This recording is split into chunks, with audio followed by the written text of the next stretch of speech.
A very warm welcome to the first e-lounge session for 2022. In this edition of the e-lounge, we bring you a well-sought-after speaker, respected business leader, and renowned author, Professor Bonang Mohale, a recipient of the President's Award for his servanthood in South African industry and the Free Market Foundation's Luminary Award.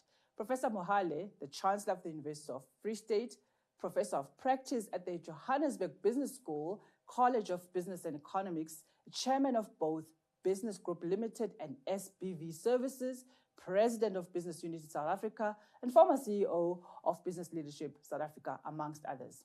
An e-lounge session certainly not to be missed, as Professor Mohale will be speaking on his two best-selling books, Lift as You Rise and Behold the Turtle. You can expect a conversation and knowledge share about Bonang's leadership journey on transformation, integrity, and issues of social injustice.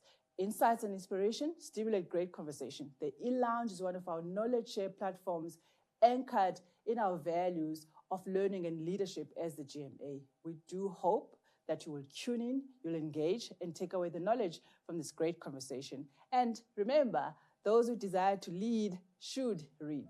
Thank you. Claude McKay opines, if we must die, let it not be like hogs, hunted and penned in an inglorious sport, while round us the dogs bark and hungry for our blood, making a mock of our accursed Lord. If we must die, let it be nobly, so that our precious blood may not be shed in vain. Then even monsters we defy shall be constrained to honor us, even though dead.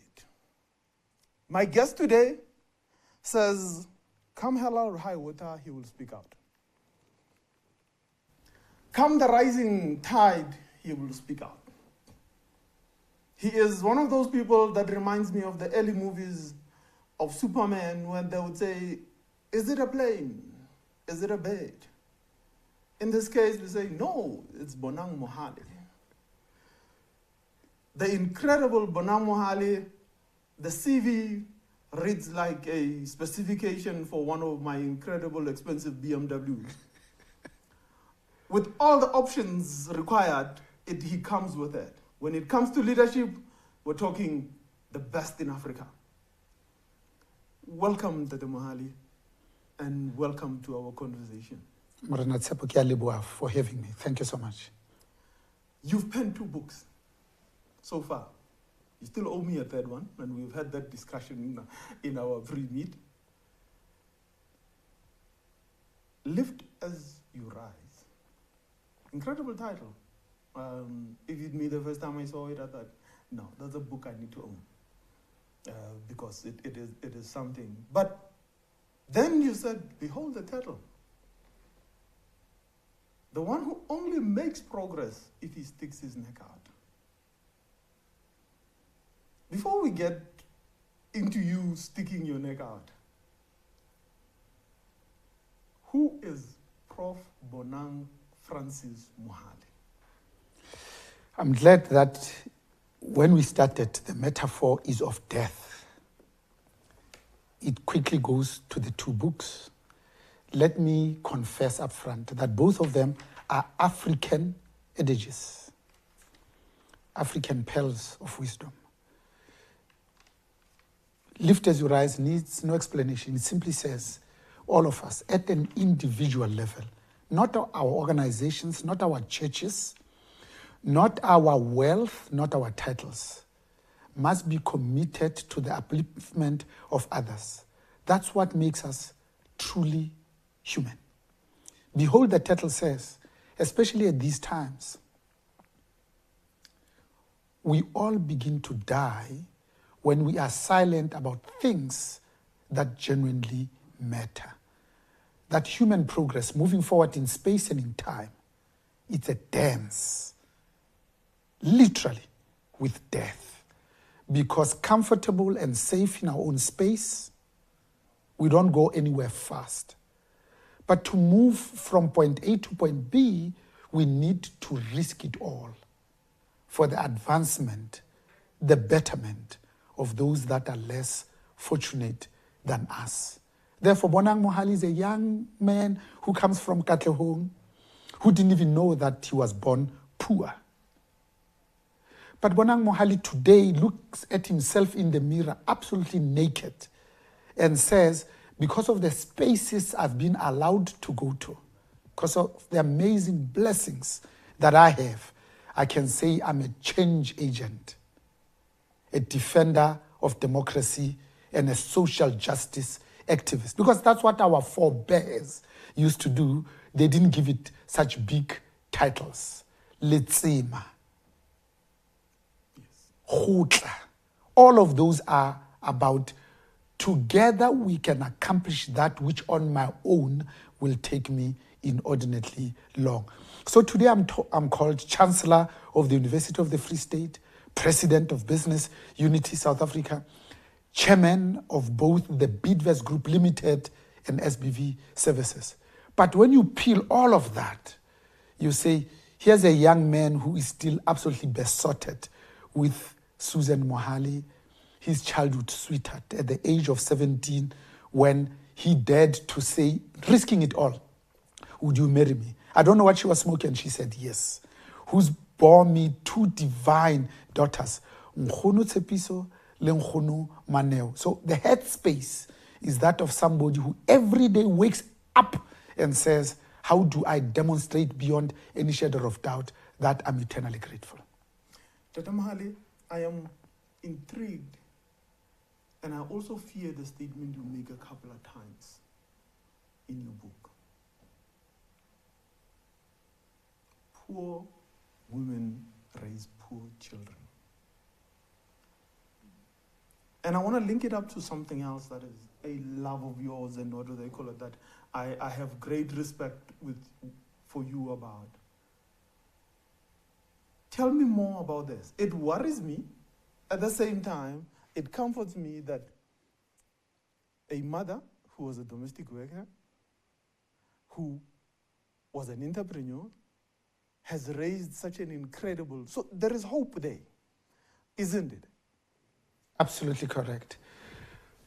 So the statement says humanity's success, progress, and upward mobility is closely linked with the progress of women. Because out of the 7.5 billion of us in the world, 52% are women. So there's more of them than us. In pure numbers, we have to acknowledge and not ignore their presence. In South Africa, there's 60.1 million of us. 51% is women. When you consider that most men are in jail, others actually choose to be gender neutral. It says, even here, there are more women than men. That statement says, the world is replete with examples where when we put a smartphone in the hands of women, not only does the nutrition, the health and education of their own children improve, but of the entire society from which they come and the community in which they're located. Therefore, as a people with great natural endowment, if we want to move forward in space and time and make progress, and making progress is what? It's about saying, can I get better today compared to yesterday? Can I look forward to tomorrow on a composite basis and look forward to a day that is substantially better than today? That is called hope. And that is closely linked with women, because when women have, they're not thinking about me, myself, I. They're thinking about my children, about my household. How can I better support my significant other? They're thinking about how do we move together as a community, as a society. Because if there's anything that the pandemic has taught us, is that 8 of those countries that have women as head of state have dealt with the pandemic better than those where men are head of state. In fact, there are very few countries in history that had women matriarchs that went to war with others. War is a male thing. Crime, it's a male thing. Stealing, it's a male thing. Because women are wired differently. They're always wanting to connect profoundly. They're always saying, how can I be your friend so that by so doing, I can understand as to what turns you on and how you prefer to do things, so that I can talk to you in your own idiom and axiomatic expression. Today, we call it marketing. In that marketing, somebody looks at you and says, is Bonang trying to live out his legacy? Is he preparing his exit? But to me, intrinsically, having gone through both books, it's something intrinsically that lies within you. Beyond the fact that you're the father of 2 daughters. So what is in there? Because what lies in there is what we need to extract and download and then share with the world. Absolutely. So you see, in life, nobody is ever one thing. It's not possible. So you can't say, Jacob Gedle Zuma is bad. You can't, because there's some good in him. He negotiated the peace in KwaZulu-Natal, the silencing of the guns. He is a father to some amazing children, a husband to many wives, a leader, but also corrupt, aided and abetted state capture. So it's about, at any point in time, instead of thinking of just ourselves, to think about this profound word you have used, which is legacy. So how do I want to be remembered? When somebody writes my epitaph, what will be written on that tombstone? Will it say, here lived a fearless man? Because that's how we define leadership, that you have to have some sort of a compelling vision. Vision says, it's not here and now, but it's a dream on top of the mountain. Secondly, it says, it's about courage. Because this word leadership presupposes followership. You can't really lead yourself. Somebody must want to follow you. And they can only follow you when you promise a better tomorrow. The one we don't speak about often, it's about integrity. Therefore, legacy has many exits. You leave work and you go back to your community. You leave farming, then you become a leader. You leave your home and you go to church. You leave your home and go to school. So in these many facets, can you just be yourself? Can you be authentic? Can you dare to be vulnerable? Because vulnerability is a sign of strength, not of weakness. Can you as a man cry openly like Tokyo Sehwale did when he was standing over the body of Chris Hani and he dared to weep? Because that's how we leave our man cave and become truly human. So it's all about in search of who we are, what we stand for, and how can we continue to express, to affirm that humanity. An incredible insight from both books. You write, I have learned as much from my mentees as I have taught. Now, there's a lot that has groomed you and raised you to the point where you are today, and your strength in believing in if you were to try and explain to someone in women empowerment and what do they call it, and raising women leaders, if you were to probably try and encourage a young man out there who has been raised, to know that tigers don't cry and all sorts of other adages that we've used in the past, and encourage him to be able to look at women empowerment as being a positive thing that will work out for the nation, in what words would you use?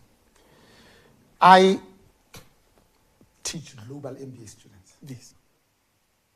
At Gibbs with Nick Binadel, we specialize in strategy and ethics. I teach global MBA students at the University of Johannesburg. There it's about business and economics. But what I've learned is that when you have attained the zenith of your own education, and you are now conferred the title of professor, which means knowing more and more about less and less, you realize that actually it's okay to say, I don't know. You realize as you prepare to share with them the little that you know, actually you take more copious notes from them than they're taking from you. So you are whole and educated and wise and profound when you can admit that with every first year class, not the ones that are doing their postgrad studies, you learn more from each of those first year students. Today I look at my wife in the centerpiece of the pupils of her eye and say, where would we be without two of our divine daughters? Because they've taught us so much. They've taken us to spaces that we didn't even know exist. Mane, when she was young, she said, I want to do a little bit of rest. It's called the gap year. We heard about the gap year for the first time. And she said she wanted to go to Costa Rica. We said, yes, you can go. After she left, we then said, where's Costa Rica? We pulled the map and said, we looked, but we had already said yes. I would never have known about Costa Rica. Yeah. It's about leadership, saying, I learn more from those that consider themselves to be younger than me, junior than me in a company when I'm called president, CEO, and indeed chairman. It's about humbling oneself to say, when a student is ready, a teacher will appear. Therefore, things that gender equality than pay parity, that's what I learned from my two divine daughters. Today I can spell the intersectionality between race, gender, and class. I can tell about the sensitivity and being awake to issues of LGBTQI+, because that's the language they talk to me about. I pronounce words better today. I don't speak about development and yet. I speak about yard and development, because I get it from my kids. You get it from your kids. Dr. Mohale, I want to bring the subject of ethics, and I want to bring it to its simplest and interconnected back to the inability of a lot of leaders not wanting to admit, I don't know. And I want to speak about it in that simple sense, because everybody who speaks about you speaks about how you've always said, I don't know, but I want us to find out together. Now, that sort of ethical ethical leadership doesn't just come just like that. In fact, the realm of ethical conduct, it's about aspiring for the higher order of things. A lower order is when you say, I'm dependent. A higher order is when you say, I'm independent. The highest order is when you realize that in my independence, actually I'm interdependent. A lower order is saying, I do things only for myself. Therefore, I'm called selfish. A higher order is saying, I do things for others because I want the credit. It's called unselfish. But the highest order is called selflessness. It's when you do things for others expecting nothing in return. That's what nature teaches us, because nature expects nothing. Therefore, ethical conduct says, I cannot as a leader say, I've not been.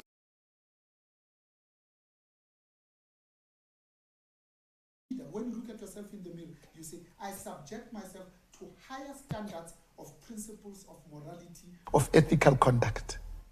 It says, I know the difference, the nuances between right and wrong. It says, I accept that the law as it stands in and of itself can be the moral compass.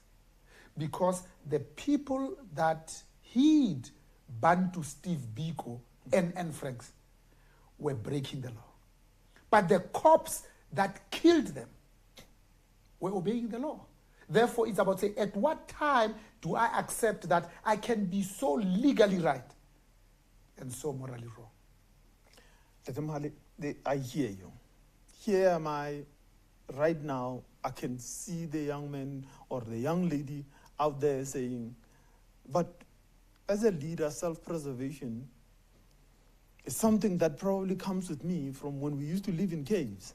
And I would get attacked by a saber-toothed lion just outside of the cave. And therefore, to preserve myself, to act in what do they call it, in a sense of the fact that I know everything, makes me look better. Now, at what point in time, and I'm happy you're what do they call it, you teach at 2 MBA schools, because a lot of the MBA schools do not teach the realism, if I were to call it that, of leadership. The things you speak about in your book, or in your books. MBA is about, 4-quadrant matrices, BCG, this and that. We've all been down around that mill. And everybody is, return on investment, everything else that goes with it. This authenticity we speak of. Where does it get taught? Because by its nature, every company promotes the guy who's technically the best. Sure. That's very profound what you say, because it's so true. Self-preservation, it's how we are born. Yes. It's survival of the fittest. But life is about progression. It's a pyramid. You start at the bottom. As you aspire to higher and higher levels, you grow, you develop, you get exposed. In Maslow, we call it a hierarchy of needs. At the bottom, it says, me, myself, I. It's about water, it's about the air that I breathe, it's about food. Then you reach a level where you go towards self-actualization. That's the stuff of leadership. Self-actualization says, I'm okay, I've breathed, I've eaten enough. For me to get real joy and for me to be genuinely human, what can I do for others? It's a graduation. If you want to stay where you are like a turtle in your own shell, it will only be about self-preservation. But this one I like because it says, if it is about self-preservation, scientists look very funnily at a monkey that will collect all the bananas and hoard it only to itself. And say, this is very funny. It's un-monkey-like. Therefore, we have to ask ourselves, what does it mean to be truly human? Not just to exist, but to live. Not only to take, but to share. Because South Africa is a product of that selflessness. Our leaders delivered this democracy, not because they went to the negotiation table to say, what is it that I can take, that self-preservation, but what is it that I can leave on the table, what I can give up. What are you prepared to give up? Because monkeys survive by being in that parliament of monkeys. Yeah. They survive by being in that clan. When one is on top of the tree that say, I can see the lion approaching. When one is at the bottom, he says, but there's Mr. Snake here. When the other one says, but there's a tiger here. When one says, let's eat now to fill our hunger, but there's a field of maize that I sowed to the north of us. Tomorrow morning, that's what we are taking. The survival of that species is connected with how we interact and interface. So too does it help around leadership. Leadership is about saying, as a manager, I'm concerned with me, myself, I. It says, if things are meant to be, then it's up to me. That's management. It's about saying, how do I climb the corporate ladder of success effectively and efficiently? Because effectiveness is about things. Efficiency is about humans. Therefore, we manage things. We lead people. But leadership says, how then, as I progress, as I go towards the pinnacle of this triangle, how can I be obsessed, genuinely obsessed, with the development of others? That's how I derive meaning. That's how I derive purpose. That's how I sleep better at night. My grandmother says as I end, when your neighbor is hungry, you can't sleep at night. You, not the neighbor. Now, you're bringing something to me that I think in July last year, during the riots, not only became very apparent to me, but also it was very clear to me that these thin walls that we call an estate or whatever and the security will not protect us if we do not resolve the issue of hunger.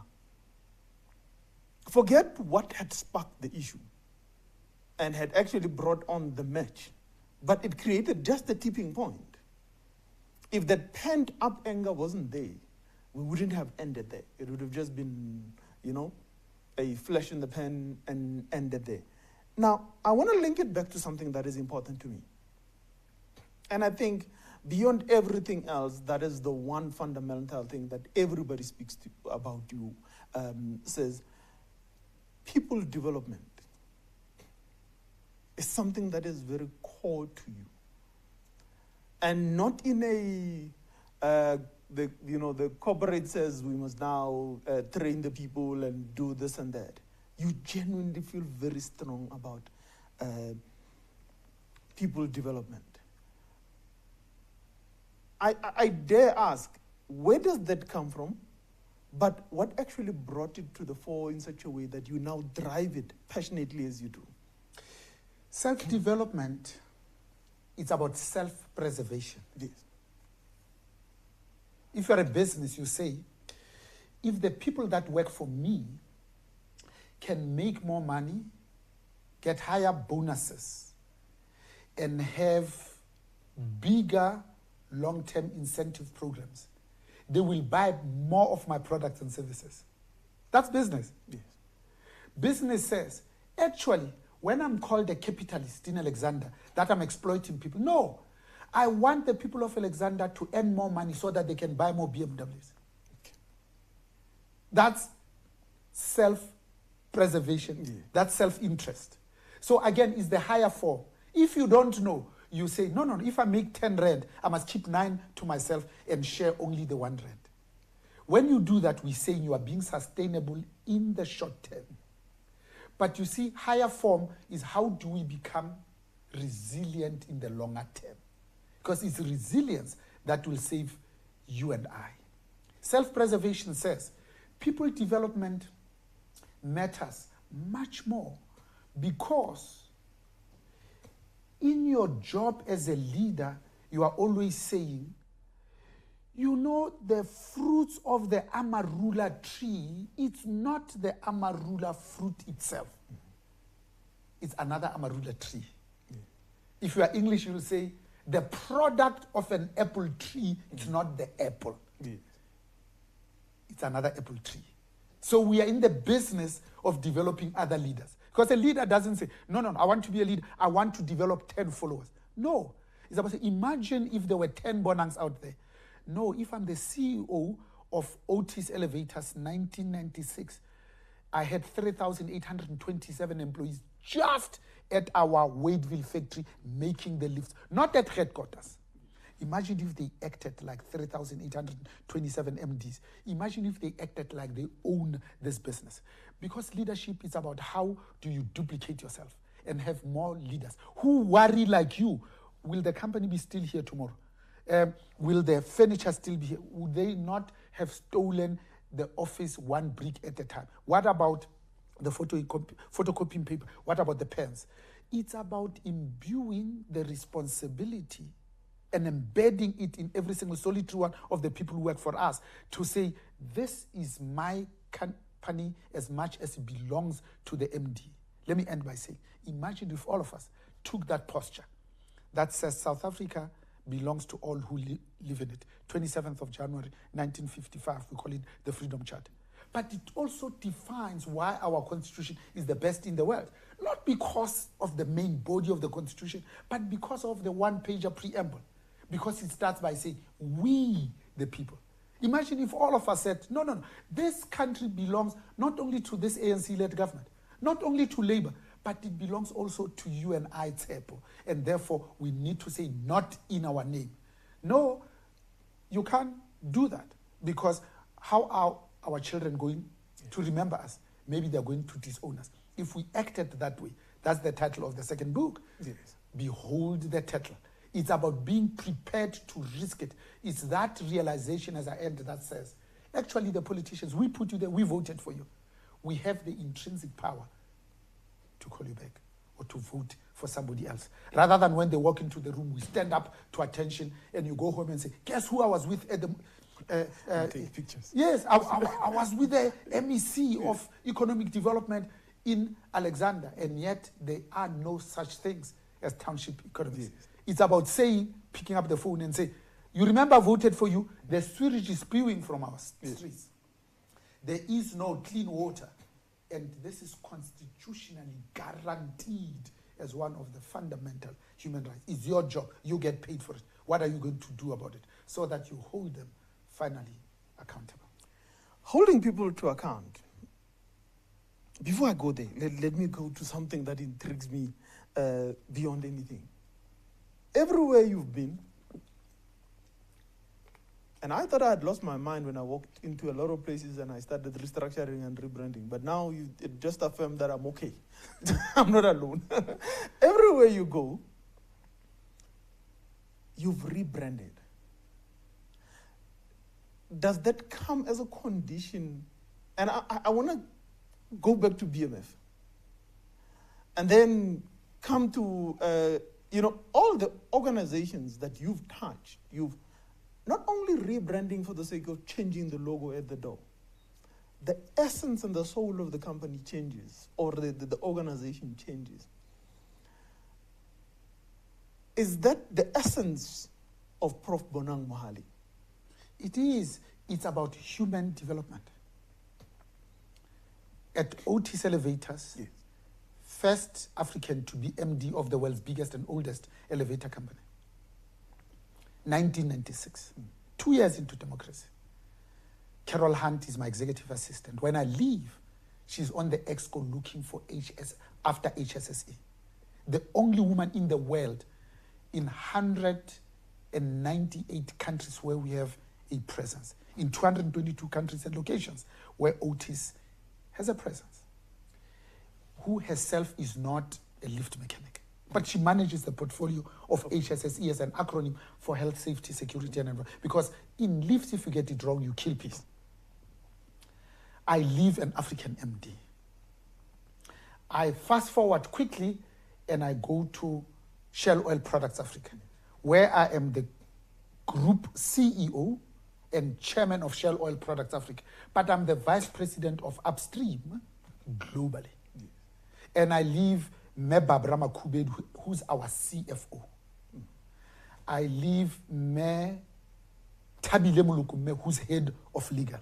But I leave another African, Hloniphiso Justice Mdolo, as an MD, just 2 years after I worked with him, when the average length of service of people at Shell was 32 years. I go to Business Leadership South Africa, an organization that was formed in 1960, even before I was born, to do two things and two things only: to defend apartheid and for sanction busting. And I say, that's the organization I want to join, because if we can transform BLSA, South Africa will be transformed, because business employs 16.5 million people before COVID. Government, all three spheres, 2.3 million people. So if business is transformed, South Africa will be transformed. I work for 20 months with my successor and I leave an African woman. But that rebranding says apartheid and sanction busting. Let's write a new strategy that rests just on 3 pillars based on collaboration, because we can't be everywhere. The first pillar, we rightly say, we want to defeat and root out state capture, because we knew when you steal 1.5 trillion South African rands in the first 5 years, no matter what we do, we won't be able to stop the bleeding unless we stop this. The second, we say we want to protect key state institutions. We go to our constitution and say, actually, we are talking about Chapter 9 institutions, because those were the ones that were under attack. Lastly, we say, but we want to position business as a national asset. People call us white monopoly capital. They come up with concepts like radical economic transformation. By the way, they were coined by Bell Pottinger, so that when we say state capture, they say white monopoly capital. Very clever, and it resonated. And the board approves this strategy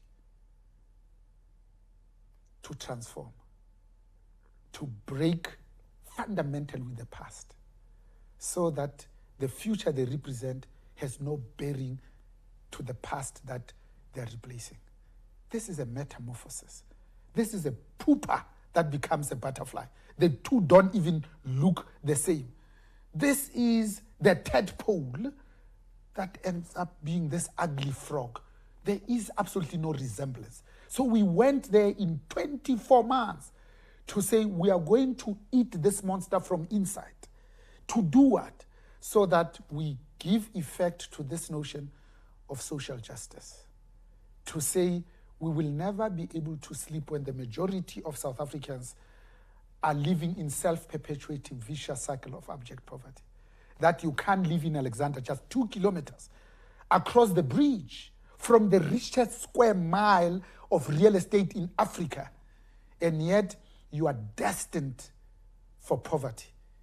And all you have to do is to be born white. And the chances are you are going to be in the leafy suburbs of Bryanston. We have to intervene.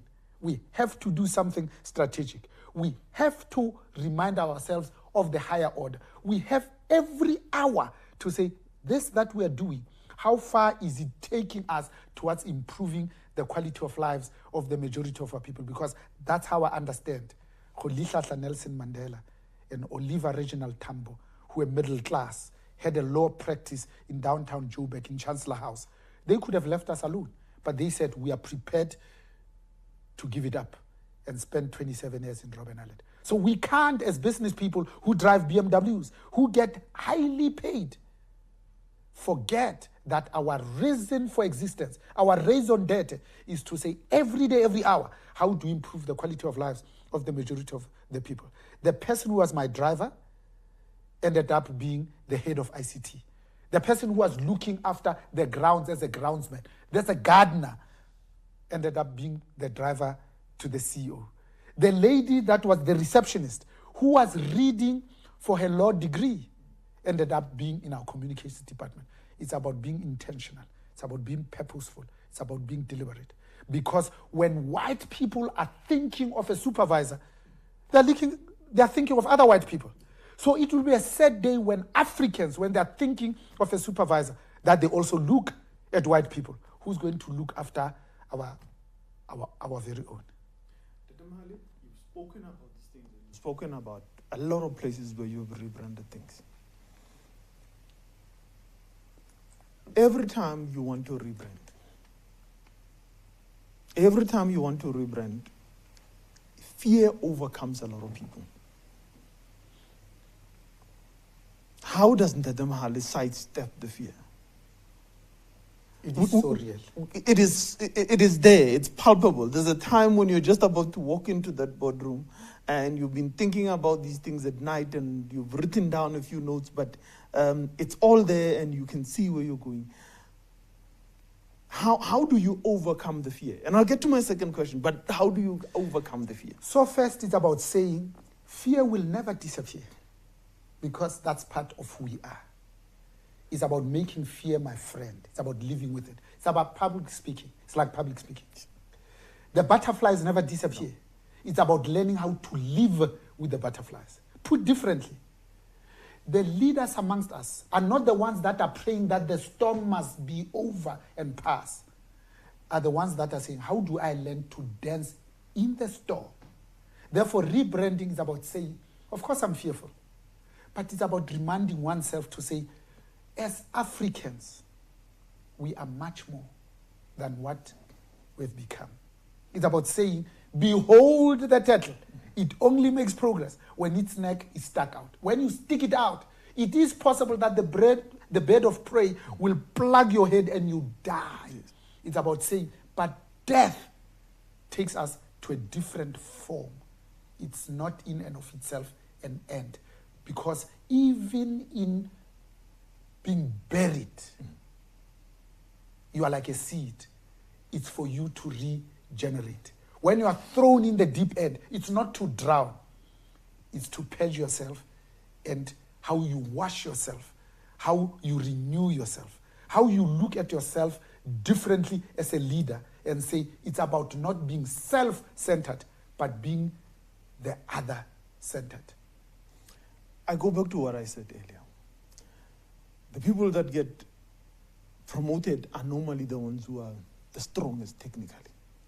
And half the time, they do not come with the requisite leadership skills. You have formulated, and formulated, you used to work in pharmaceuticals, so you understand that, what do they call it, when the chemistry is just right, the medicine works. You could have one more extra carbon and the medicine has now become poisonous. Or you could have one other element and the medicine is rendered useless. Now, you have refined a way of being able to take in the rebranding, because the rebranding is much wider than just simply creating a new soul for the organization. But you've refined a way in which you, not only through mentoring and everything else, but you've got a way in which, how do we bottle this thing? Absolutely. So rebranding, it's also about realizations at many levels. It's not about going out and looking for superstars. Yes. No, leadership is about making ordinary people to accomplish the results of extraordinary people. Leadership is about saying, I will work with you even if you yourself don't believe that you are supervisor material. And there are practical tools that you get from having been there, done that. It says if you are a lift mechanic, you are an excellent lift mechanic, you are able to have the lowest number of stoppages. Your customers are the happiest. When we make you a supervisor, it's about saying stop. This that brought you here is not going to take you forward. Because as a lift mechanic, you work alone. You work with machines. You hate human beings because machines don't talk back. We then say, you must unlearn this that made you a good mechanic. Unlearn it. Somebody say, huh? Say yes. Because the worst mistake you can make is when you are now a supervisor of 8 people and the lift has more than 4 stoppages per annum, you used to have 1, is to say, stand aside, I'll fix the lift. If you do that, you will fix lifts for the rest of your life. But it's about realizing that as a supervisor, now I get things done through other people. And I can only be effective when they believe that they can fix the lifts. Your job is no longer to fix the lift, it's to teach them how to fix the lift. So they unlearn the old and learn the new. And the new is about what? It's, I'm only effective and efficient if you are a good mechanic. It's about saying, I want you to reach the level of proficiency where you are so good that I can sleep better at night. Unlike in government. In government, you go there for an interview, and the interview, when you leave and say, this one with a PhD, he wants to take my job. Don't call me, I'll call you. No, in the private sector, we have learned it's about surrounding yourself with people that are better than you, more educated than you, much more hardworking than you. Because when they do well, you look good and you take the credit. But good leaders are the ones that say, when things really go wrong, they go to the board and say, I got it wrong. When things go absolutely well, they stand on rooftops, palette highlight, and celebrate the people. So if things are good, they say, my people did it. If it's bad, says, sorry, I didn't have plan B. And it's about falling on your sword. That is the step of leadership. But you say, but how do we package it and make sure that we replicate it? It's about saying, if it took me 20 years to be the MD of Otis, can I work with an African woman with all the intentions of giving her all the tools to do it in 5 years? It's that selflessness. And how do you do it? It's about saying, this is what I learned in 20 years. Let me share it with you. Giving, expecting nothing in return. But it's about taking your networks and interfaces.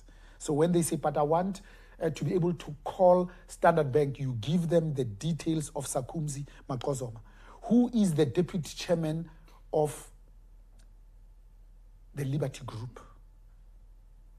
As you give them the details, as they leave the office, you call Sakumzi Maqozoma and say, I've given your details to Medical Lady. When Medical Lady calls, please take the call, making it easier. Because it took me 10 years to build this network of 78,000 CEOs that are on my speed dial and shortening your own learning curve. It's about that selflessness. It's about that higher purpose that says, can you do things shorter, higher, quicker, effectively, and efficiently than it took me? Rather than saying, no, we don't do it that way. But in doing that, it's also saying, but you know what? I'm also having my black book and writing notes from how you do things when you yourself are my mentor. As I conclude, because you mentor people when are outside of the industry where they work, but you coach them on the job Leadership says, can I sponsor them to speak for them on their behalf when they are not in the room? To know so much about medical aid so that when they say, we are looking for a supervisor, I think this will be good for medical aid. Because in the last 6 months of this year, we gave her 5 things to do for the whole year. You know she's already done 6, and it's 6 months. Remember when we asked her that she needs to be safe in the way she manages the Alberton depot? Because when you get it wrong at the Alberton depot, you don't burn the biggest container with 3 million liters of liquid fuels. You incinerate the whole town. She has been doing this for 6 months. There's 0 incident rate and 0 severity rate. To sponsor her, to speak passionately about her abilities and capabilities. You are not a leader when you talk badly about your people in the coffee and the photocopying machine, or when you go to the water reservoir. You are not a good leader, because the others are listening to you and say, if you speak like this about your own colleagues, imagine what this person is saying about me behind closed doors. Leaders, it's about catching your people doing the right thing. Again, going onto the rooftops, palleting, highlighting, and celebrating the good work that they do. There's a formula. Yourself and the late Peter Matlare, yourself and Dr. Ruel Kozo, you have this formula where you always assume that 20% of your ambitious raising of people is not going to make it. Now, in that 20%, have you had any catastrophic failures? Oh, yes. That's part of growing, because, again, leadership is about saying, I learn more from those things that I do not get right the first time than from those that I do. Because leadership, it's not that things won't fall through the cracks from time to time. It's the speed with which you pick it up. Leadership is about saying, when somebody looks you in the eye and say, I've just blown 8 million rand of your product launch, and it has amounted to nothing.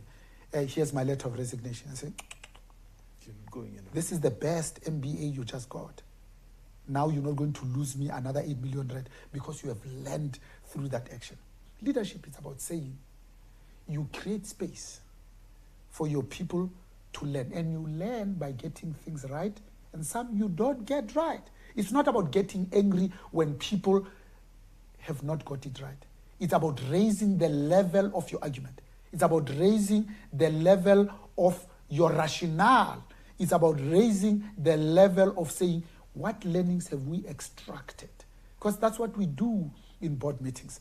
That's what we call control learning incident. To say, why did the refinery burn? Who was at duty at that time? What, like a Swiss cheese, 4 control functions of risk of compliance, of group internal audit and actuarial if you're in financial services. Why didn't the first dike hold it? What about the second? Why didn't the third one spring into action? It's about saying, when the whole building goes into darkness because Eskom has put us on rolling blackout, why didn't the diesel generator kick in automatically within 2 seconds of this going off? And somebody says, no, we forgot to put in the diesel. Say, how do we make sure that this doesn't happen again? That's learning from your mistakes. I'm sitting here, I'm thinking, okay, I'm a new manager. By its nature, I've always said, be careful of people with kids in private schools. And I can't have my child be taken out of Crawford. And I'm looking at this one and I'm thinking, how do, the transition is not a very easy one. I mean, those who've landed, we are clear about it. It's not an easy one. The ability to trust. You also believe in the same noble belief that the orchestra conductor from the US has. You give everybody 100% in the beginning. It's called the art of the possible. So his university, Harvard University music professor, 32 consecutive years, he gets 100%. And his formula is easy. He says, I bring a class sometimes of 100 and says, I give you 100%. I have faith in my abilities and capabilities to teach you music. From now on, you can only take away from this. But a bigger lesson says, it's about extending trust. You see, as a leader, you don't expect trust. You extend it. They must see you trust them. Trust them with the responsibility, with the credit card, with the budget. Trust them with, you delegate both their responsibility, the final accountability, but also the authority. You don't delegate and look over people's shoulders and say, I wonder whether you're going to do it well. It's about sleeping well at night and say, when there's a problem, come back to me. Lastly, it's about saying, but trust is genuinely profound. Imagine when people go to work knowing that my boss has my back. Because as a supervisor, when your boss wants you to succeed, you will succeed. But Dr. Mohale, the current leadership, both in business and in government, and especially the black leadership, they have a hang-up of Stockholm Syndrome. The abuse they had endured from them growing through, they are now meeting it out. They're behaving like they are oppressors and those who held them badly. Now, how do people unlearn that? And I'd probably say easily, you're a man of numbers. 70% of the failures in leadership at the current moment, it's the problem with Stockholm Syndrome where everybody still behaves like the people who were, they call it, who raised them. I actually call them people who ruined them. Exactly. So it's about breaking that cycle. And how do you break the cycle? An abused Makoti, when she eventually becomes a mother-in-law, says, I want to take you through the fire that I went through. Very few say, you know what, my child, I was so abused in my marriage that here I want to open my doors and I'm going to treat you as my daughter. That's leadership. Because out of 10 people, not 5 make it to be leaders. 1, 2 make it into leadership. It's about breaking that cycle. In vaccination, we know, because we say, how do we break the cycle between the corona cases and deaths? If we can succeed in doing that, this becomes a common flu. That's all it is. And you do that through vaccination. In leadership terms, it's about saying, I went to Pretoria Boys and I was treated, I was abused. I went to COFSIS, University of the Free State, and I used to be woken up at 4 a.m. in winter to say, sit on the toilet seat to warm it up for the seniors so that when they come, they don't sit on a cold toilet. Leadership says, you know, you first years, we were thrown into the deep end. We didn't know how to swim. We could have killed people. We know better. Because that's what an African adage says. When you know better, you do better. I know better. I'm going to protect you. I'm going to make sure that you focus on things that genuinely matter. Can we build a camaraderie that says, me as a senior, I'm actually going to polish your shoes. I'm going to show you where the toilets are. I'm going to show you where the pitfalls are. I'm going to show you the things you shouldn't do. In your first 3 months of coming to COFSIS, you can't go and drink Kobo Tabelo and be behind with your studies. You say, here's the library, here's the card, this is where you get the food. But you know what? Over the weekend, as we go to party, as I hold you by the hand and say, but have you finished your homework for this week? Somebody says no. You say to them, you know what? It's 6 o'clock. Go back and do it. I'll come and collect you at 9. We're still going to party because you know better. That's, for me, it's really leadership. So instead of the Stockholm Syndrome, I then say, can I use my own pitfalls? How I was ill-treated so that I make it better for you. Today, I look at the people that have the privilege to mentor.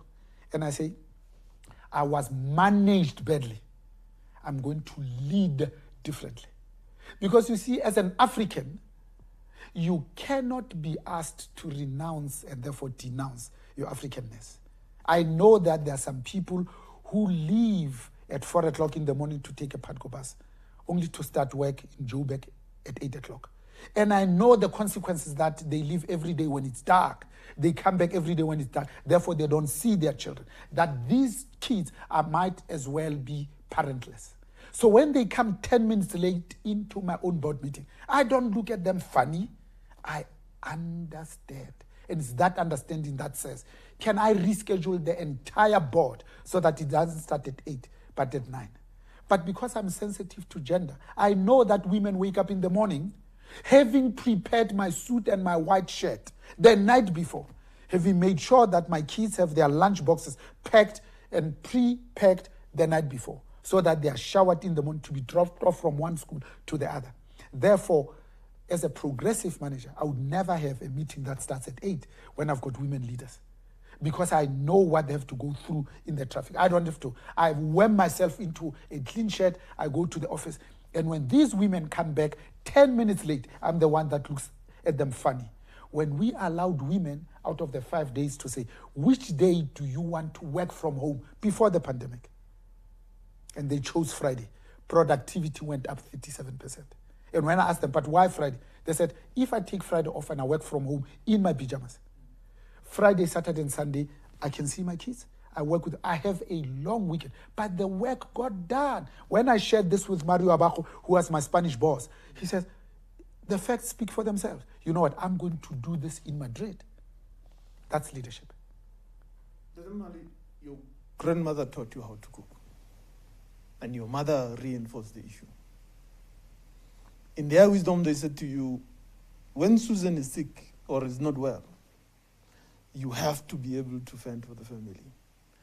But in that frying pan of onions and what do they call it, and tomatoes, what are the lessons that go beyond just you thinking about your spouse not being well? Exactly. They tricked me. My grandmother tricked me. Because she used to say, imagine you're going to get married. What are you going to do when your wife is sick? Yes, you have to clean the stoop. No, you need to know how to cook. But the greater lesson is to say, a man is a leader of the house, the head of the family, the same way that Christ is the head of the church. Not to bellow out instruction, not to say this is my house, but to serve. How do you serve? You serve by saying, I will lead by example. I'm the one that will say sorry 1,001 times a day. To say it's okay when you've done something wrong, to apologize and mean it. That's the greater lesson. The greater lesson says, you are really the head of the family when you have gone to hunt and brought the bacon, because there's a book that says leaders eat last. And you allow your family to have the best pieces and the best cards. How did it translate in my own growing up? At home, Susan will tell you, and Tsepiso and Maneo, that the best, the most powerful, the biggest, and the most expensive car I always reserved for Susan. Susan said, no, but you are the MD. You are the one that needs this. I said, no. You carry precious cargo. For me, I drive it and I park it there the whole day. I don't even see it. I'll see it at 5 or 7 when I knock off. But imagine if you are involved in an accident. I used to say to her, when she resisted. For 7 years, she would refuse. I said to her, I want you to drive a car that when you hit the cow dies, not my children. When I said that, Susan got it. And for the first time, then she allowed herself to drive in the better car. Even today, I'm telling you, when I came here, I came in a smaller car. Because my daughter's car, Maneo, is in for service. Susan gave her X5. When I left, I said to Susan, I'll drive the smaller car. I said, no, but you have a board meeting at SBV that starts at 8. From there, you've got this 13:30 that you need to be at, so that at 14:30 you can have this code. When you leave from here, you're going to Pretoria. You need a better car. I came with the smallest that I could find in the house to send that message that says, but if Tsepiso says, let's go to Tasha's around the corner in our neighborhood, that even if you were to hit the pavement, you're not stuck, because this thing will drive you back home so that you can call BMW on call and say, come and change this time. That's the greater lesson that I got, that leaders eat last. Not what our grandfathers taught us, to say, no, when the chicken has been cooked, the man sits and eat first. And then only when he is full, then he says, no, for me, you see, even when we are catering at home, I will find all sorts of excuses so that everybody dishes up. Even at work, they will dish up before me. I'll find ways. No, I'm going to fetch a spoon. No, I'm bringing in saviors. When they've all dished up, it's my turn. So that if it's not enough, then I'll be the last to eat the bones, lemuro. That is the stuff of leadership. But funny enough, when you do that, it comes back to you tenfold. Lastly, is also learning that when your wife has baked a cake and it has flopped, and you go into your friends and it's 8 couples, you choose to eat your wife's flopped cake so that the others don't see the mistake that your wife has done, because that's what marriage is about. It's more than just complementing each other. It's more than supplementing each other. It's about filling each other's gaps and leveling each other's mountains. It's about knowing that I'm protected even when I'm not in the room. Imagine when a wife knows that to this man I'll make no mistake, especially in public. He'll always come to my rescue and eating that cake, all of it, even if it gives you indigestion. That's leadership. I am glad to know that I have not lost my mind about this car business. I had never ever understood it. And I always say to my wife, you drive, you do the school run. Why would I be the one who's driving around the more expensive car in the family? You take that one, you go with it. And I'm grateful for that. Now, I want to get to the other part. You know, what intrigues me about your career is your ability of knowing when to leave. A lot of what you lament quite a lot in what do they call it, in the book about African leadership, is the inability to know when to leave. First and foremost, what is the formula? Where does that come from? And then lastly, we will get to the next part, which is the issue of succession planning. I met a man a few years back, and I asked him, you are a serial entrepreneur, you've built and sold companies. What is your formula? And he said to me, the day the company starts making money, I start looking for people to replace me. And I found it quite profound. And we sat on, and he said to me, no. See, the problem with a lot of you guys is you want to be known as the guy who does this and all of that. Me is, I know if I become too good at it and I don't find somebody else to do it, I will never be able to be allowed to live and do other things, because I like doing other things. I like starting businesses. I don't like running them. But what is the Mohale's formula? Because his formula was, I don't like running things, so I find people to run them. So even the Bible says everything has its time. There's a time to plant and a time to harvest, a time to start and a time to finish. I grew up happy and poor, not but poor, and poor. My first job, I went to 7 interviews because they didn't know what to do with me. Dennis Chambers then tells me after the 7th interview to say, the ad did not say we are looking for a black professional sales representative, PSR. We've never had a black PSR, so we don't know what to do with you. That's why, to us, you are a curiosity. I went home after they gave me not 1 but 2 jobs to choose from. To my wife, I said, you know what? After I lifted my skirt 7 times to figure out how I was toilet trained, I never want to look for another job again. Susan said, what do you mean? I said, I'm going to work so hard. I want my results to speak for me in my absence, so that other companies can say, we want what you did at Pfizer, because that was my first job, to come and do it here. In that case, I fold my arms and say, here they pay me 20 rand. So what's your story? And in hindsight, even though I was young at that time, I didn't even know what I was talking about. I've never looked for another job. I've never lobbied or applied to be a board member, or spoken to my friends and said, no, make me a board member. I've never. Every single solitary one of the jobs I've got, I've been headhunted. Every board where I've served on, I've been asked to serve. I've never applied. I've never lobbied anybody.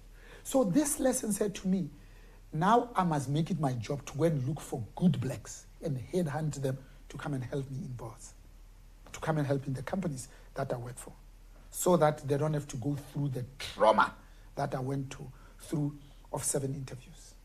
So this thing of knowing when to leave is I am so comfortable in my own skin. I am comfortable with my own abilities and capabilities that I say, if I've spent 5 years in a company on average, and the results are embarrassingly well, I can go and look for another job. This will speak for myself. And I said to Susan, in every company, I want to do only 4 things. Produce these embarrassing good results at work while still married to you. Because I went to Sardinia, Forte Village, in the south of Italy, as an MD of Otis. There were 89 of us in the room. 72% of them were onto their 2nd and 3rd marriage. I was spooked. When I came back, I said to you, you're not going anywhere. I'm going to find a lawyer that's bigger than you. When you want to leave me, say, you stay.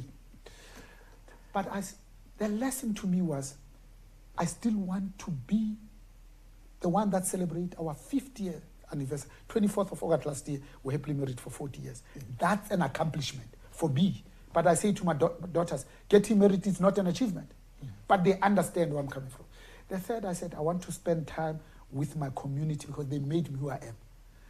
Because we had role models. Now, as we make money, we go and live in town. Their role models end up being marketers, thieves, and people who hijack cars. I want them to hug, touch an MD, a chancellor, a president, so that they say, if Bonang can do it and he grew up behind the post office, I can do it too. Lastly, I said I want to affirm my own spirituality. Because I'm always asking myself, but what is my purpose? Surely not just to breathe. I genuinely believe that I've been brought to this world to make life easier for those that come behind us. It's about that notion of improving the quality of lives of those that are less fortunate than us. Because I have positional power called MD. I can change their circumstances like this. They can stop eating in the canteen and eat in the restaurant that is reserved only, they call it senior managers. They mean white people. Now, you've brought an issue up. And a lot of leaders at the current moment are finding themselves, and especially COVID has just cropped it up, right up onto the top.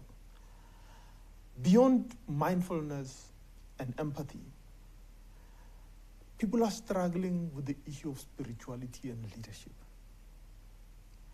Everything you do embodies the intersection where the two come together. Beyond you being a highly spiritual person and being raised properly by 2 ladies who meant well and made sure that the church was ingrained in you, what is there that sits in there that we need to learn, and what can we bring forward to be able to say leadership and spirituality are not juxtaposed? Leadership and spirituality are not at loggerheads with each other. How do we do that? So we often make a mistake thinking that spirituality means religion. Yes. Or spirituality means Christianity. Yes. No, it doesn't. Spirituality is being curious. It's about saying, what have I been brought here for? When you go to a company for the first time, leadership says, what pain have I been brought here to cure? What answer have I been brought here to provide? When you get that right, the rest falls into place. Therefore, it says, Bonang is one of the lucky few. I used to make tea for my grandmother. Rooibos. Yes. Welcome Dover stove, black. And you boil it, boo, boo, boo, boo, boo, boo, for it to be stronger. And then you use a strainer to pour it in a big mug, not cup and saucer. Yes. No matter how hard I tried, there'll be 2 or 3 of these leaves that goes punch through the strainer and fall into this. I would look at them and say, that's Bonang. Yes. Because the majority of our people are truly magnificent, wonderful, amazing human beings. But they get trapped in the strainer. They can't go beyond. Because I punched through, my job, my obligation, my duty is to look up and say, because I punched through, many that are cleverer, more educated, much more hardworking than me are trapped here. What can I do to make the holes bigger so that more of us punch through? Because that's what it means to be truly human. not to celebrate being the first black MD of Otis Elevators in 1996, the first woman to be the group CEO of the Bidvest Group Limited after 32 years. No, it's about saying, if there's more of us, that's when we find our humanity. Because then we can genuinely share and compare notes. Because then and only then can I say, I am my sister's keeper. Because I've eased the path and made it easier for her. Lastly, spirituality is about saying, of all the things we can choose to be, imagine if we chose to be kind. The pandemic has taught us this. There are some people who have joined organizations. Today is day number 707 days of national lockdown. They've never seen their colleagues. They've never seen their bosses. They've never seen their places of work. So as a leader, not as a manager, when you see them for the first time, what do you choose to say first? To say operational excellence, financial accountability, or this notion of final accountability? Yes. But imagine if you chose to say, what do you need? Can I get you something to show that you are human? Because after 707 days, none of us can claim to be normal. Because you see, we are social animals in bone and marrow. We do well in societies, in groups, in teams. We're not alone. You are sick. That's why the mental well-being of our people is challenged. Because this thing called health, it's not just the absence of disease and infirmity. You can't say, I'm well because I didn't catch COVID. That's not the point. It's about saying, can I take my people to a state, the state of well-being, where they are physically, emotionally, psychologically, and spiritually well. That's that state. That's what we're hoping for. So it's about the type of leader that then says, you know, the pandemic has humbled me.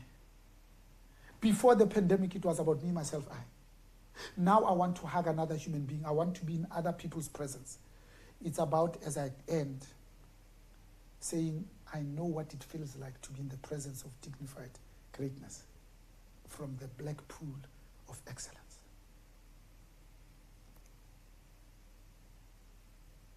I wanted to go somewhere else, but you brought something else. In the second book, you take time to pay tribute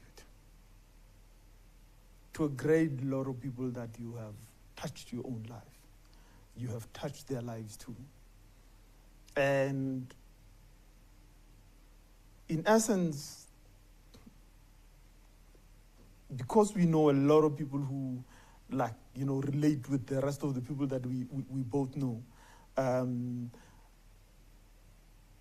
When the late Peter Matlhari passed away, I found out through a friend who he had mentored when he was at Tiger Brands. When Ndate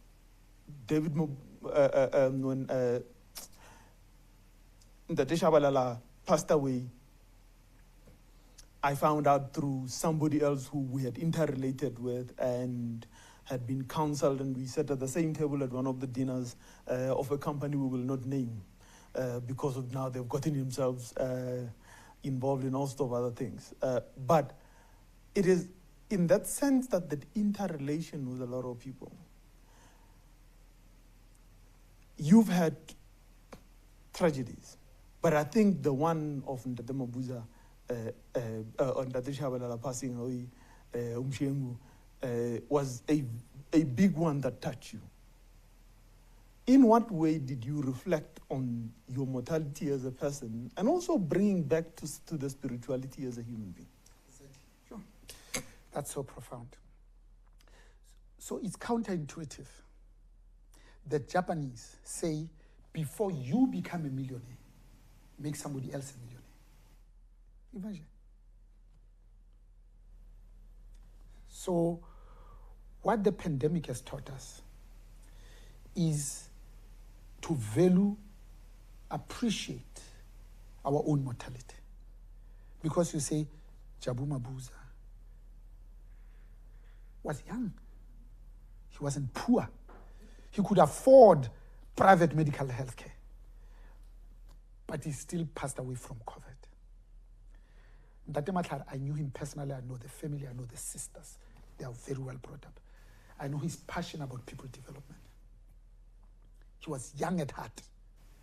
And whenever you were with him, he was always saying, but what can we do to make sure that we give hope to the people that we have left in the townships?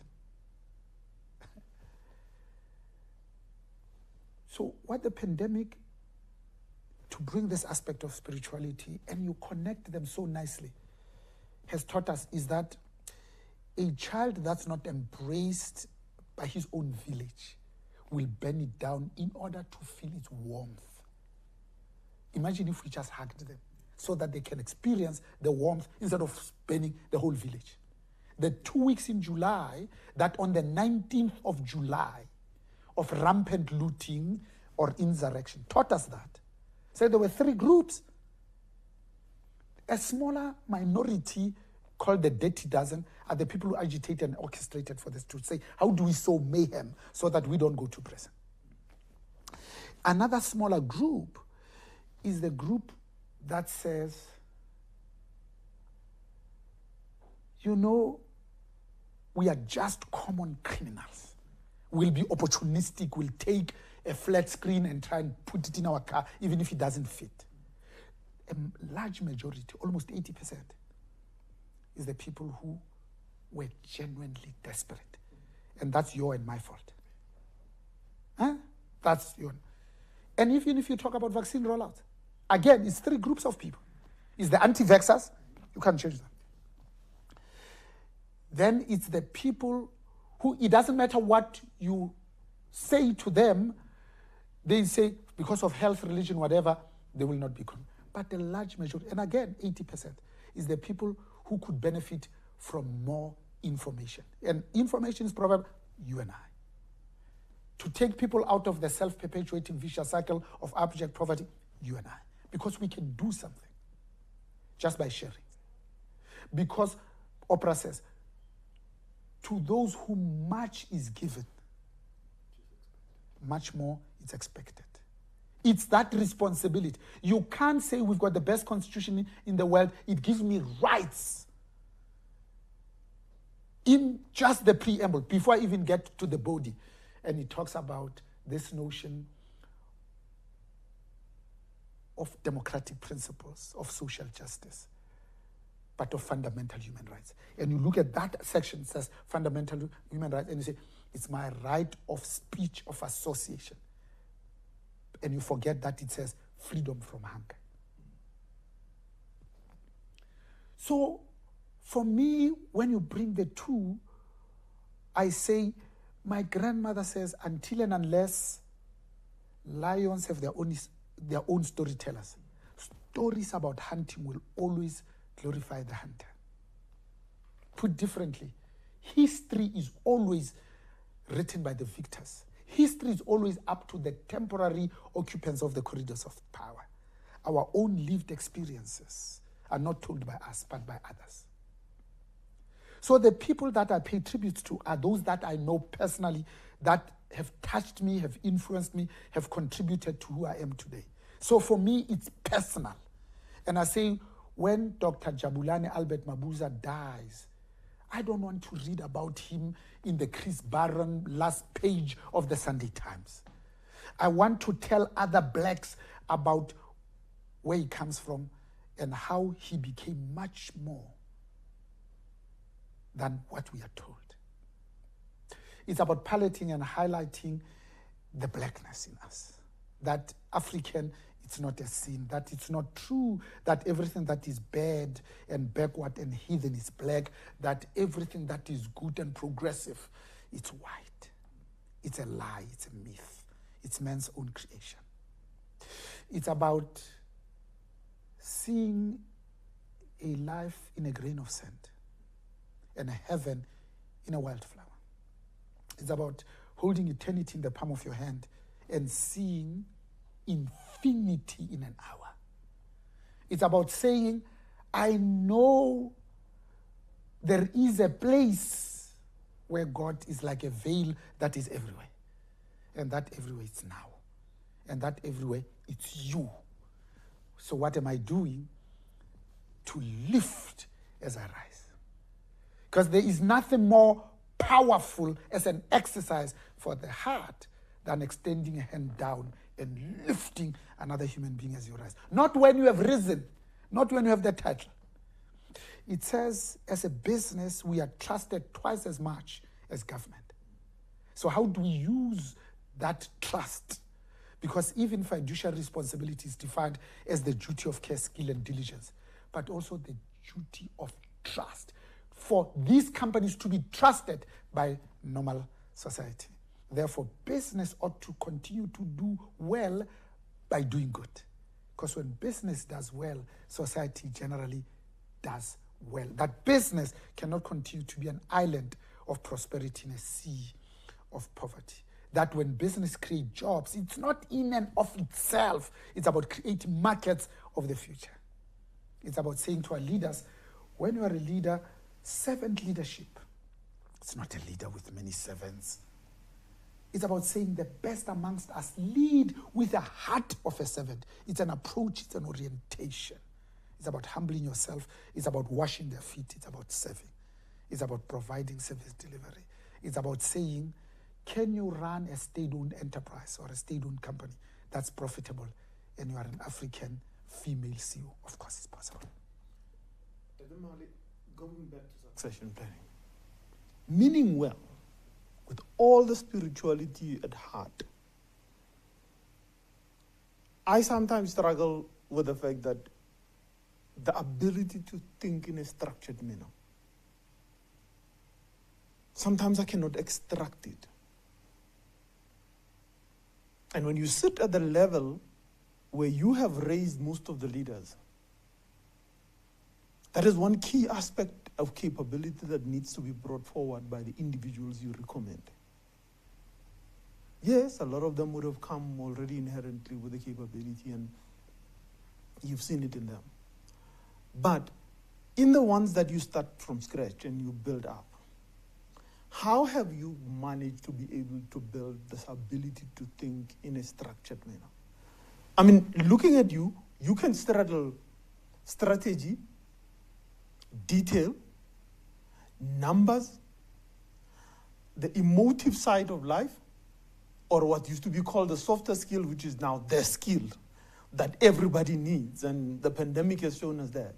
But that requires you to be able to have the ability to analyze and also synthesize, and then ultimately draw insights from what you do. And that doesn't just come from there. Now, from your method and your way of mentoring and coaching, how have you taught this ability to think in a structured manner? I suppose it starts first with the self. Okay. You can't give that which you don't have. The way I think about it is when you are a candle and you light another candle, you lose nothing. You gain more light. You see better. You walk better. You are better. It's about saying, not everybody that is with you is for you. Accepting that. It's about saying, if I mentor 10 people, not all of them will be CEOs, and they shouldn't be. But can I touch them in a meaningful way? Just to answer the question that simply says, can I become much more than what I've become? Can tomorrow be better than today? Because leaders are dealers in hope. And it's when people have no hope that they take their life. That's all it is, hope. It's about saying mentorship, it's a journey. I've got 20 things to learn, but after learning only 5, I share. The best students are the ones that in first year learn, when they go to second year and say, I'm going to tutor others. Because when you learn with the view of sharing it, it stays longer. It's about saying, at the moment, I've got 18 people that I'm mentoring. 16 of them are women. Only 2 are men. Of the 16 that are women, 9 plus 1 are MDs and CEOs. Maybe I've been lucky, but I've been quite deliberate about it. Conscious, purposeful. So we go to the Bidvix Group Limited, 32-year company, proudly South African. Has 1 woman on the board. 1 woman. Lindsay Ralph, an incredible good quality human being. We speak and we say, I think Me Nompumelelo Tembekile Madisa is ready to be the CEO. Ready. We can see it. Because leadership is assumed, not assigned. We both agree. And we say, Lindsay, you have to make her the CEO. You have to announce it. You have to work the program. Because you the current incumbent. And Lindsay gets it. 18 months before we announce at an AGM, say, here's the CEO designate. Done. But we do more. We put her through an 18 months program that says, you need to find your space. You're not Lindsay. You're not a man.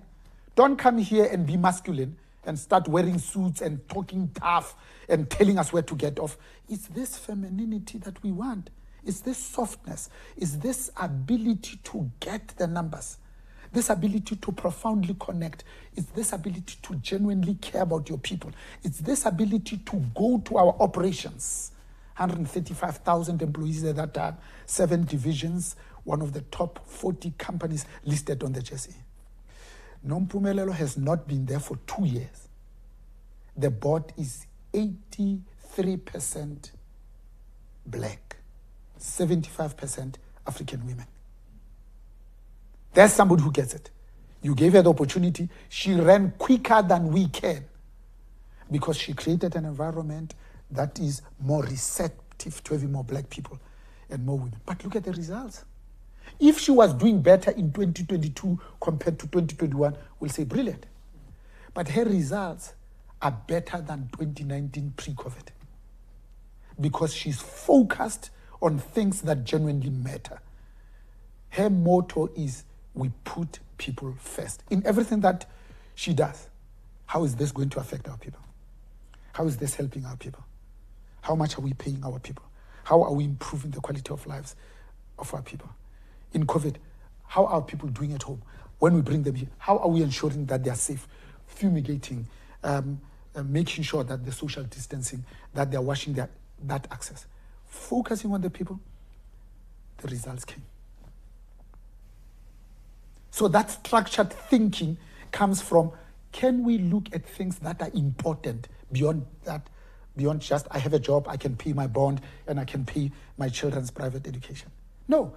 When Pumi and I and the board are in the room, we look at the UN Global Compact. And we say the number 1 says women empowerment. So we say gender equality and pay parity is your job. And she's taken that up. She's asked for 6 salary increases within 2 years, and we do them only once a year. 6 in just 2 years because of this. The last one says business and human rights. Look at that connection. Business and not just unbridled capitalism. Lastly, it puts in its preamble that business must be anti-corruption. You see, when you are non-racial, you only have to stay in your shell, do nothing, don't be racist to anybody, don't piss off anybody. But when you say, I am anti-racist, it requires you to get out of your shell, put systems and processes in place, programs that will say, what am I going to do to root out and defeat racism? That's what the UN Global Compact asks us. Says you must be anti-corruption, not non-corrupt. You must do work to root out and defeat state capture and root out corruption. That's that type of structured thinking. To say, but what's the bigger agenda that brought us here? What are we all about? Is it just about profits? Is it just about the share price? No. It's about touching people in a meaningful way. That says to these people, Is it possible for you to see a home here for yourself? Is it possible for you to feel needed and wanted? Is it possible for you to feel free to speak your mind irrespective of consequences? Can we allow you to go to spaces that hitherto were closed to you? That structured process. It's about mentoring somebody to say, I now believe that I can go to the moon. Dr. Mohale, before I open up, as I take my phone, I didn't warn you earlier on, I do take my phone towards the end so that I can look at the questions that everybody is asking. Digging wells, 90 minutes is gone. Digging wells that will never ever quench your own thirst. And planting trees that you'll never sit under their shade. Or even taste their fruit. In the world where, we've raised a lot of managers, and you articulated clearly that the managers are about the next salary, the next title, the next this and that, and everything else. How do we get ourselves out of the rat race of these titles? And to me is, at the end of it all, in what way do we teach that? Just like the brand of, what do they call it, the payoff line of the brand of the watches that I really, really love, the Patek Philippe. They say you never own a Patek Philippe. You only take care of it for the next generation. Now, how do we teach that? Maybe two things in the interest of time. Hugh, it flew. Thank you so much. You make it so easy. The greater measure of success is who we become in the process of succeeding. Some people will turn into monsters. Others will turn into angels. Because that's what success does to you. When you want to see the true character of a human being, give them power and what they do with that power. The last one says, but nature is a wonderful metaphor for business. Because there's nothing that nature does that does for itself. Nature does everything for others.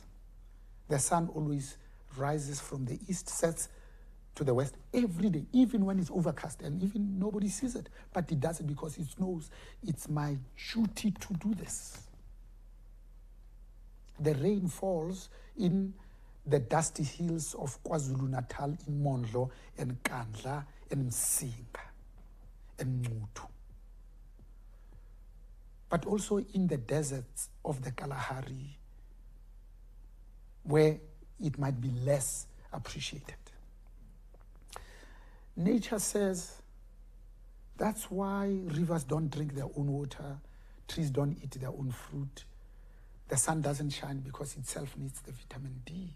The flowers don't give off this fragrance because they themselves want to smell like Fontainebleau rather than Calcutta on a hot, sweaty day. It's about saying, how can I be not other, not self, but real other-centered? Because sometimes when we say other, we say, but I'll also benefit because I'm going to get the glory without expecting anything in return. Lastly, I think the pandemic has taught us that when fisher women can go out to sea for whatever reason, they repair their nets. So what are we doing to repair our own nets, to prepare ourselves to be globally competitive, to make ourselves more human, to make ourselves much more understanding, to choose of all the things we could ever be, that the first word that comes out is to be kind. With that, somebody here asked a question, and I thought about it, but I think what do they call it? They are much more better place. Says, I want to be deliberate about being a leader. How do I immerse myself in the intent and my daily routine? And how do I measure my progress? I want to ask a different question before we get to there. What is Dr. Mohale's daily routine? Where does he start every morning? Somebody said in Afrikaans, ek denk en prankies. I am a very visual person. When I read the part where you say, I'm afraid of poverty, when wake up and I think of poverty, I jump out of bed immediately and I start working again. I could just see this man jumping out of bed and running because he's afraid of poverty. And I had a laugh. And you know, there's one of those moments in books that you read and that, what isn't that the Mohale's, before we go back to this question, what isn't the Mohale's daily routine like? So let me be really bad. Yes. Because you just stole my line. Okay. The fear of poverty. Yeah. And ask the team to give us a break so that I take a leak so that I can be myself. We can do that. Let's ask them. Okay. Because I'm sure they can allow us. Just give me 2 minutes, guys. Yeah, so that I'm not crossing my feet Okay. as I'm sitting. Please, guys. 2 minutes break.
In my show where I have to pause 5 minutes before, what do they call it? Before we start with the questions. But it's now part of the, what do they call it? We will call it the Bonang Mohale break. Your fear of poverty and you waking up in the morning and running off to get work going, beyond the fact that work is good for the soul, and as you say, no Mohale you know has ever died from, what do they call it, from working hard. What is the Mohale's routine on a daily basis? And I can hear out there people are in their heads thinking, but how does this man live? So the daily routine, you have to find something that works for you. Yes. You see, life has no formulas. It's like parenthood. It doesn't come with a manual. You figure it along as you go, and you try and pick up the best in everything that you do. So I find I start with the most difficult things early in the morning when I still have energy. But you have energy the whole day. You're correct. So that the easier one is towards the close of the day when I'm not thinking and reflecting, because then I can do them on automatic. Number two, I find one of the routines is to go to bed knowing what I'm going to do the next day, because I go to bed having thought, because sometimes even your dreams help you to solve the things that you're going to be confronted with. It's the most amazing thing.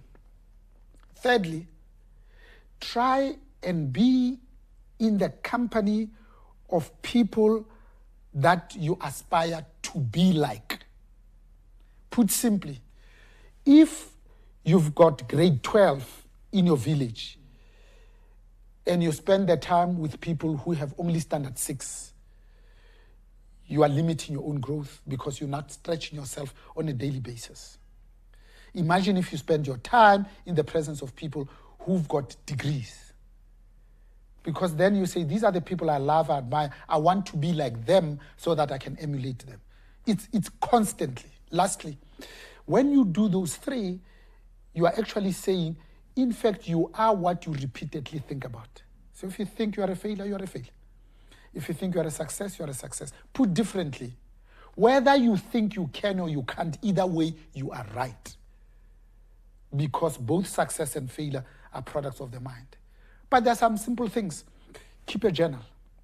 When you run, be in your own space and get lost, ideas come to you. When you come back, put them down. That's how you execute. Because a plan in your head remains exactly that. It's like 10 over. It's just an ego. Lastly, simple things.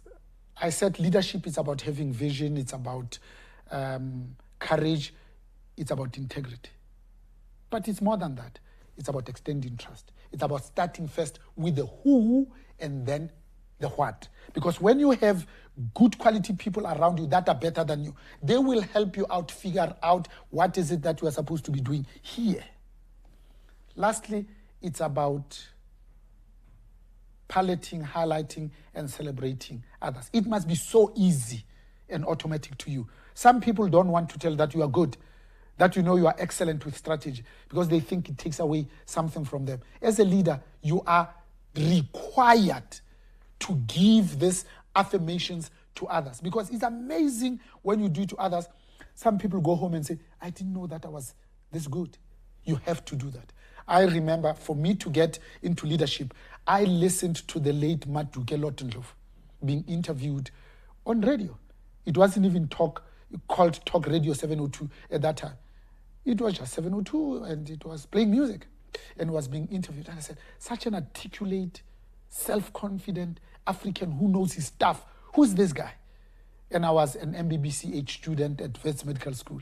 I said, I want to be like him. Unbeknown to me, 4 years later, I had run away from medical school. I wanted to be a manager because I could touch many more people. I kept close to Maduke Lottenlof. He ended up being the MD of the BMF. He became the president of the BMF. When I became a president, I wanted to be a president like Lot, like Professor Lumkile, Wiseman Nkuhlu, because those were my role models. With that understanding, the young man asked here to ask, how do you become deliberate and how do you create it to become an intent and how do I measure my progress? So the greatest management principle book is 89 pages long.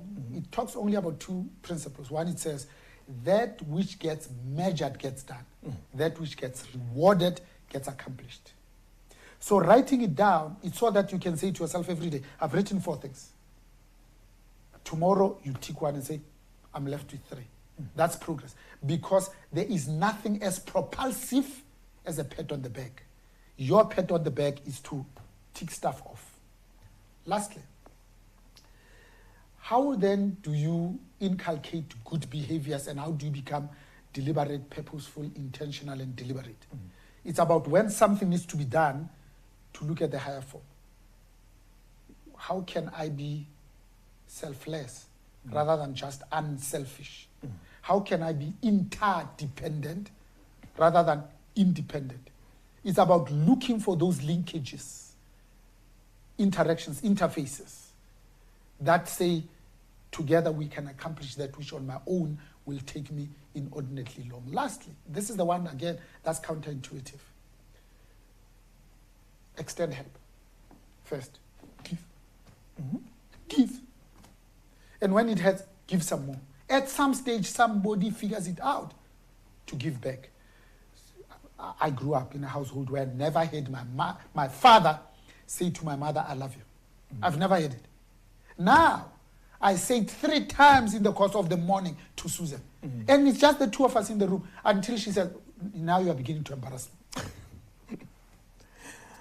Dr. Mohale, the questions are now coming through.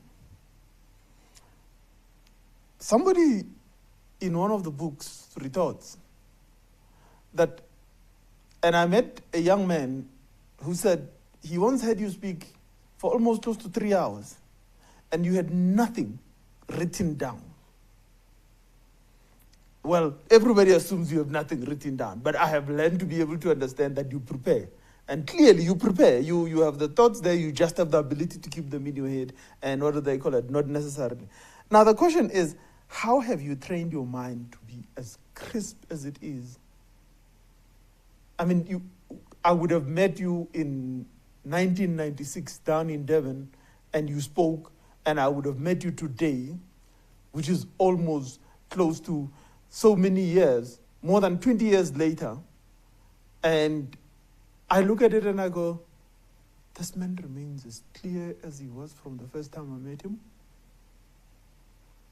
Now, somebody's asking here, how do you do it? It's like, how is it possible? Beyond the innate gift that you have, as somebody said, as Vugani says, this man has an ability to remember numbers, trends, and what do they call it?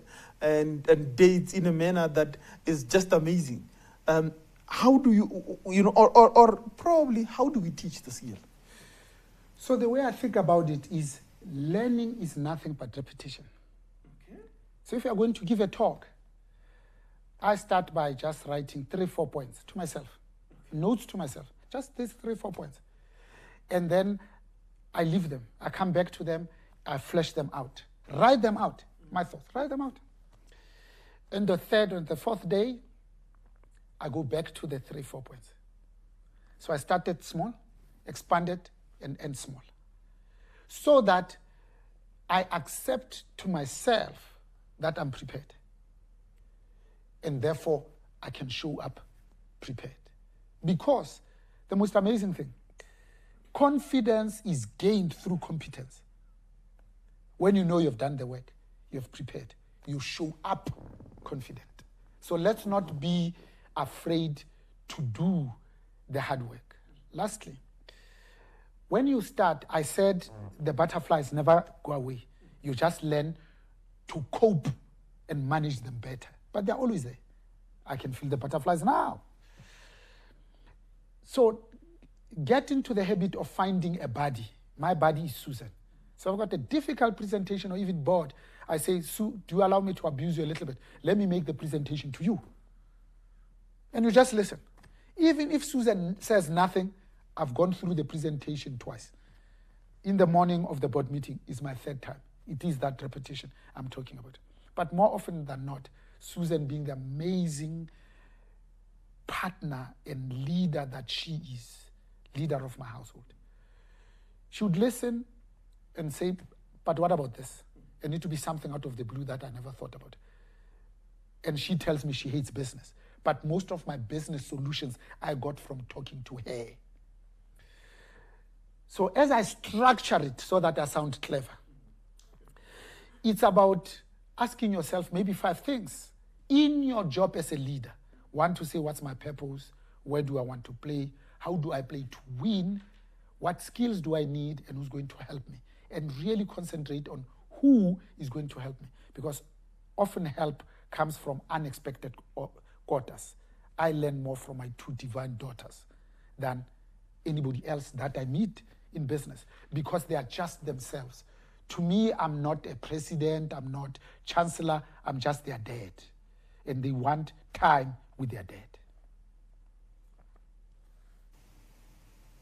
A lot of people, or a lot of, as you said, 70% of the people you met in Madrid or in Spain, they are onto their 2nd and 3rd marriage. Most of us are business successes, but family failures. Now, I've looked at yourselves, I've looked at the likes of Mtetonyati, and Mtetonyati says the same thing. He says his family comes first, his 2 daughters come first. In what way does one inculcate that culture? Not staying in bad marriages that don't work out, but I'm saying getting married properly so that you can actually prosper. Yeah, absolutely. So first, it's about being truly blessed with a partner that you love every hour, that you are besotted with. You worship the ground that she walks on. Because the beginning of wisdom, it's not just having what you want. It's wanting what you have. Put differently, you have to be happy that I get stuff. Mm-hmm. But are you happy with this stuff that you've got? Be happy with what you've got. So I've got Susan, not Madonna. I am happy with Susan. It's conscious, it's purposeful, it's deliberate. So I think that for me, it's the start. Because when I'm angry with Susan, practically, I take a piece of paper blank and I draw a line in the middle and say, what do I love about this woman? And write. And say, what has pissed me off about this woman? And I write, and I look at them. The piece off is always a smaller list than what I love about this woman. Then I look at the page, I smile, I shovel it in the rubbish bin and say, that's why I'm in this marriage. So when I look at her and she's angry with me, I say, I'm happily married. I'm happy. Maybe you are married. And she understands where I'm coming from because I am happy every day because I choose to be there. Here's the last one. It's about priorities. I love golf. Yes. We build our family holiday home in a golfing estate, in smaller golfing estate. Yeah. I've never played golf on Saturday and Sunday. Because to my friends, I say that's family time. To me, it's priorities. I've never taken my golf clubs with me when I go on holiday to smaller golfing estate every year, 1st of December. Never. Susan, bring your clubs. I say, no, I'm on holiday with you guys. I want to do stuff that you guys do. You don't play golf. So I'm on holiday, I'm with you guys. It's those choices. Every golf day I've ever played, it's Monday to Friday. Those are the choices. I had an executive assistant, her name is Karen Foster, at Shell. When I speak to Karen, I used to say to Karen, Susan doesn't bother me at work. Doesn't phone me often. When she phones, even if I'm in a board meeting, go and fetch me, because you know it's important. Karen knew that Susan is important to me. And she would call me out of a board meeting, and I would never ask. And when I take the call, Susan, This is what I wanted to discuss. What are you doing? So no, you should have told me. I said, no, to me you are a priority. Yes. I tell her. She needs to know so that she measures my behavior on what I've said. So how do you measure it? Make public commitments. Tell your friends to say, my wife comes first. I tell my friends, we talk and say, mother-in-law, mother-in-law. At the end, it's my turn to speak and say, guys, I can't relate to what you are saying. Yes. My mother-in-law and my father-in-law love me more than my own biological mother and father. So I've got a great relationship with my in-laws. They've taken me on as their own son. They send me to the shops, they ask me to clean the pool, and I do it with absolute love because to them, I'm their son. I say that publicly. So once you have said it publicly, you have to leave it out. So when I'm with my friends, and it's 8 o'clock, and say, I'm going home, guys, I'm going to have supper with Susan. So, because I love her. It's a public commitment. I tell them that. So they're not going to ask me to do something that is stupid, that is an antithesis to the expression of this love of mine to Susan. Make those public commitments. In business, we call it committing to action. Because you don't leave the strategy in your head. You write the 5 things, and you end up with who is going to do what, when, and how. But here's the last one, and I didn't want to go there. Many companies are good in telling you who they are, what they do, how they do it. But very few tell you why they do it. And yet we know, when people know the wow, the how, and the why, they'll jump over the cliff for you. So for me, I know that I'm happiest when I'm with family. Okay. I know that I'm happiest when I'm with Susan. So when I ask myself, why am I still married for 40 years, 24th of August? The answer is because I'm happy in this marriage. I had avoided this question, but I would do injustice to my public if I do not ask the question. And purely, I've avoided it because I still need you to be where you are. I think there's a whole lot more you can do. You disappearing behind bodyguards and blue lights is not going to work out for anybody. Now, the question is, would you consider going into politics? No. For a number of reasons. One, let's stick to our lane. I'm a businessman. Because I've done it for so many years, I think I'll ultimately end up being good at it. Yeah. Here's a good example. So when you sell shoes for the first time, everybody that comes in, what size shoe, say, what size shoe, ma'am? After doing it for 9 years, it becomes possible to see somebody walk through the window and say size 6.5 for sure. Yes. We don't have a name for it in leadership terms. But that's what happens when you do something over a period of time, over and over again, it becomes intuitive. When you hire people, often enough, it becomes possible when somebody walks through the door. The way they walk, their deportment, their posture, say this one is going to be a fail. Yes. And you trust that judgment. It's natural to women. They call it sixth sense, intuition, whatever it is, but you just know. Yes. So I've done it so often, I think it's good. But let me contradict myself. Nature doesn't like a vacuum. Yes. So when we run away from the political space because we care about our reputations and integrity, because politics are mostly occupied by thieves and thugs and people who bribe, steal, and cheat. The third report of Zondo, 298 pages, talks about Busas. The list of politicians there makes your blood not only curl, but boil. So when all of us run away from politics because of our own reputations, only the bad guys will occupy that space. So it's when the good guys say, deliberately, we're going to enter this so that we clean it up. The same way we did when we went to BLSA, we knew its reputation and its legacy, and therefore its history, but we wanted to change it. I think together we can change that. When the good guys go and say, I want to serve the people of Alexander and provide service delivery because I don't need to steal from them, because I've got enough, because I've defined for myself what is enough. But the reason why I hate politics with a passion is because sometimes people think that when you are vocal, it's because you want a post. When you say, but here's are the solutions to change and turn this country, is because you want to be an MP yourself. It is good sometimes to just act in the best interest of the entity and not in the best interest of the shareholders nor of the employees. It's defined as fiduciary responsibility. How do you just act in the best interest? Because I genuinely believe that as South Africans collectively, if we can do two things, work in common purpose and define what that common purpose is. In the olden days, it was apartheid. And act in the greater good, not in the good of Bona, but the greater good. That's what it means to be truly human.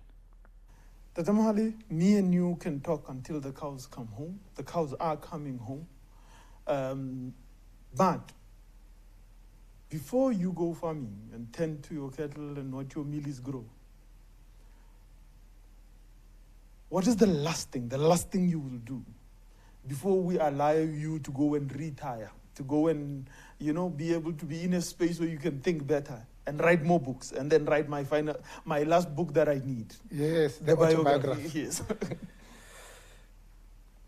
One, I grew up in a farm, close and connected to nature. I learned how to milk a cow without it being constrained by anything. I learned to live off the land. I learned the patience of planting the mealies and watching it grow. Therefore, I want to retire there so that I say I've gone full circle. I love doing things with my hands. At work, we use pens, we use our thumbs with technology. We think, but successful economies are those that produce goods and services. If they get it right, they can name their price.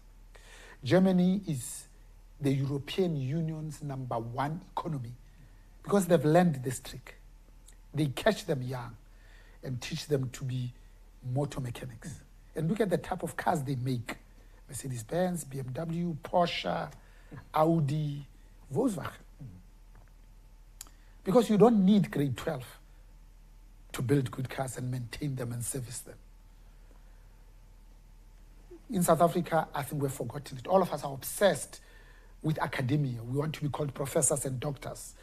And we shun vocational training and TVET colleges where we spend 50 billion a year every year with only a 3% pass rate because our energies are not focused there. So for me, farming, it's about going back to my roots, back to basics, where I can live off the land. I can be totally off grid, and I can harness the power, the force, the impetus of the sun using solar, but also wind. You know, when the river runs through and you use an ordinary washing machine to generate electricity to power your lights. And when you wake up in the morning, the cow has run through the fence and it is broken, and you use your hands to mend it. To go into the forest and chop wood and get your fitness that way, rather than paying somebody to go to Planet Fitness and wear old sneakers that has a hole and run 10 kilometers, avoiding stones so that I can find meaning and purpose. Lastly, I think in the farm, continue writing, because education is the shortest way in which we can transcend social classes. Because you see, when one steadily burns the midnight oil, one gains access to the domain of knowledge and wisdom, the world of meaning, the world that cannot be conquered without a persistent crusade. When young people are educated, they are not easily fooled by unscrupulous politicians. Tata Mohale, from me, Slolo sa Matebele le Mapulana, Tlo Ntebele. Motho wa serata sa rateng baneng, motho wa phoko ya nawa. I'd like to say, today I have experienced the 3 stages of learning. In the book, The Stolen Legacy, they say you first get to learn, then you get educated. But in the 3rd stage, you get illuminated. I can clearly say today, I have been illuminated, and for that, I thank you. On behalf of everybody who has listened to you today, I can see by the rate at which the questions are going that it's impossible for anybody to frame a question, but we've enjoyed your company, and thank you, sir. As always, I still have to pay the bills. Thank you to Tracy McDonald Publishers. Thank you for our CEO for allowing us to continue to do with this, and our board, and all the members of the board that have joined us today, and the leadership in the company who always believe in us getting the country to read. As the man closes both his book, he says he hopes that we get to be a country that reads. And on that note, thank you, everybody. It's been a good day.